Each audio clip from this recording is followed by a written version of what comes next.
Welcome to Neeti Katha Kids.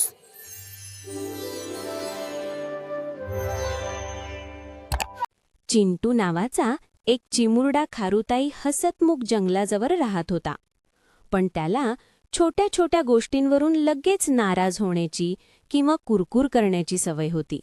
एकदा त्याला रसाळ जांभळांचा एक सुंदर झुडूप सापडला, पण तो घसरला आणि त्याची टोपली सांडली. चिंटूला खूप वाईट वाटले आणि रागही आला. तेव्हा हसतमुख जंगल हळूच खुदकन हसू लागले. जांभळं गोळा करण्याऐवजी चिंटू रागाने बसून स्वतःची कीव करू लागला. जंगलाचं हसणं आणखी वाढलं, ज्यामुळे त्याला आणखी वैताग आला. त्याला एक प्रकारची चिडचिड जाणवली. त्याने दुसरा जांभळांचा झुडूप शोधायचं ठरवलं, पण गडबडीत तो कुठे चाललाय हे पाहिलं नाही आणि एका चिखलाच्या डबक्यात पडला. त्याचं अंग चिखलाने भरलं आणि त्याला खूप वाईट वाटलं.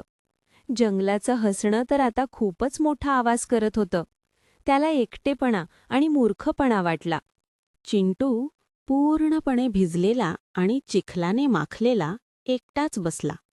त्याला घरी जायची खूप इच्छा होती, पण तो रस्ता चुकला होता आणि त्याला सगळं चुकीचं वाटत होतं. त्याच्या डोळ्यातून अश्रू ओघळले. जंगलाचं हसणं त्याच्या आजूबाजूला पूर्णपणे घुमत होतं.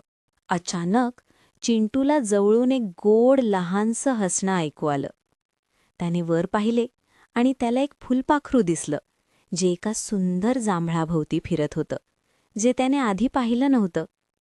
त्याला त्याच्या आजीचे शब्द आठवले, एक लहानसं हसणंही अंधारलेली वेळ उजळ करू शकतं. त्याला कळले की त्याच्या कुरकुरीने गोष्टी आणखीनच वाईट केल्या होत्या. एक कोमलता त्याच्या हृदयात पसरली.